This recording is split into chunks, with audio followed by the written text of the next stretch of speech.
Assalamualaikum warahmatullahi wabarakatuh. Yang terhormat Bapak Hermawan Septian Abadi selaku tutor Bahasa Indonesia. Perkenalkan, saya Arita C. Pangisti dari Prodi S1 Akuntansi UPBJJ Universitas Terbuka Bogor. Di sini saya akan memberikan gagasan mengenai COVID-19. Infeksi virus corona atau yang biasa kita kenal dengan COVID-19 disebabkan oleh coronavirus, yaitu sekelompok virus yang menginfeksi sistem pernapasan. Pada sebagian besar kasus, coronavirus hanya menyebabkan infeksi pernapasan ringan sampai sedang, seperti flu.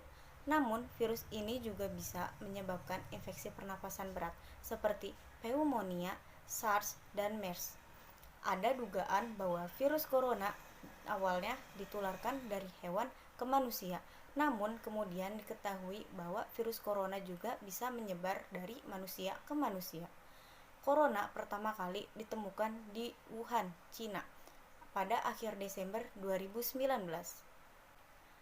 Virus ini menular dengan sangat cepat dan menyebar hampir ke semua negara, termasuk Indonesia, hanya dalam waktu beberapa bulan.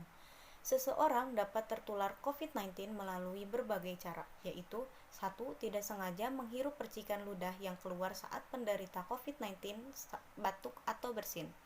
2. Memegang mulut dan hidung tanpa mencuci tangan terlebih dahulu setelah bersentuhan benda yang terkena cipratan ludah penderita COVID-19. 3. Melakukan kontak jarak dekat dengan penderita COVID-19. Yang keempat, virus corona juga bisa menular melalui benda-benda yang sering disentuh, misalnya uang dan gagang pintu. Gejala awal infeksi virus corona atau COVID-19 bisa menyerupai gejala flu, yaitu demam, pilek, batuk kering, sakit tenggorokan, dan sakit kepala. Setelah itu, gejala dapat hilang dan sembuh atau malah memberat.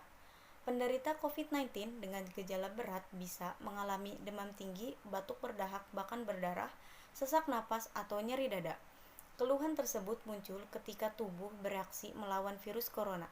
Secara umum, ada 3 gejala umum yang bisa menandakan seseorang terinfeksi virus corona, yaitu 1. Demam, yang kedua, batuk kering, yang ketiga, sesak napas. Ada beberapa gejala lain yang bisa muncul pada infeksi virus corona meskipun lebih jarang, yaitu 1. Diare, kedua, sakit kepala, ketiga, konjungtivitis, keempat, hilangnya kemampuan pengecapan rasa, kelima, hilangnya kemampuan untuk mencium bau, keenam, ruam di kulit. Gejala-gejala COVID-19 ini umumnya muncul dalam waktu 2 hari sampai 2 minggu setelah penderita terpapar virus corona. Sebagian pasien yang terinfeksi virus corona bisa mengalami penurunan oksigen tanpa adanya gejala apapun. Kondisi ini disebut dengan happy hypoxia. Berdasarkan data yang dikeluarkan oleh WHO, terdapat beberapa varian SARS-CoV-2 penyebab COVID-19. Varian yang dimaksud dibagi menjadi 2 jenis, yaitu varian FOC dan varian FOI. FOC adalah varian virus SARS-CoV-2 yang dapat meningkatkan risiko penularan COVID-19 dengan cepat, memperparah gejala, dan mengurangi efektivitas terapi. Berikut adalah jenis varian FOC. Yang ke-1, varian Alpha, yang pertama kali ditemukan di Inggris pada September 2020. Yang kedua, varian Beta, yang pertama kali ditemukan di Afrika Selatan pada Mei 2020. Yang ketiga, varian Gamma, yang pertama kali ditemukan di Brazil pada November 2020. Yang keempat, varian Delta, yang pertama kali ditemukan di India pada Oktober 2020. Sementara itu, FOI adalah varian yang saat ini sedang diteliti karena dicurigai berpotensi menjadi FOC. Jenis varian tersebut adalah 1. Varian Lambda, yang pertama kali ditemukan di Peru pada Desember 2020. Yang kedua, varian MU, yang pertama kali ditemukan di Kolombia pada Januari 2020. Cara pencegahan COVID-19.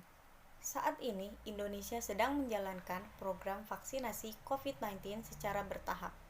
Pada tanggal 4 November 2021, sudah lebih dari 122 juta orang yang menerima vaksin dosis pertama dan 76 juta orang yang telah memperoleh vaksin dosis kedua. Vaksinasi COVID-19 bertujuan untuk membentuk kekebalan tubuh terhadap virus corona. Selain itu, vaksinasi juga bertujuan untuk membentuk kekebalan kelompok atau herd immunity. Dengan begitu, masyarakat yang tidak dapat menjalani vaksin karena memiliki kondisi tertentu seperti reaksi alergi berat terhadap vaksin dapat terlindungi. Untuk mencapai tujuan di atas, vaksin COVID-19 kini sudah dapat diberikan pada anak usia 6-18 tahun, ibu hamil, dan ibu menyusui. Sementara untuk orang yang memiliki riwayat penyakit atau penderita kondisi tertentu, vaksin bisa dilakukan tetapi ada izin dari dokter. Vaksinasi merupakan cara terbaik untuk mencegah COVID-19. Namun, ada juga faktor-faktor yang dapat mencegah tertularnya COVID-19, yaitu terapkan physical distancing, yaitu menjaga jarak minimal 1 meter dari orang lain dan jangan dulu keluar rumah kecuali ada keperluan mendesak. Gunakan masker saat beraktivitas di tempat umum atau keramaian. Rutin mencuci tangan dengan air dan sabun atau hand sanitizer yang mengandung alkohol minimal 60%. Jangan menyentuh mata, mulut, dan hidung sebelum mencuci tangan. Tingkatkan daya tahan tubuh dengan menjalani pola hidup sehat. Hindari kontak dengan penderita COVID-19, orang yang dicurigai positif terinfeksi virus corona, atau orang yang sedang sakit demam, batuk, atau pilek. Tutup mulut dan hidung dengan tisu saat batuk atau bersin. Jaga kebersihan lingkungan dan kebersihan rumah, termasuk kebersihan benda-benda yang sering disentuh. Demikian gagasan ini saya sampaikan.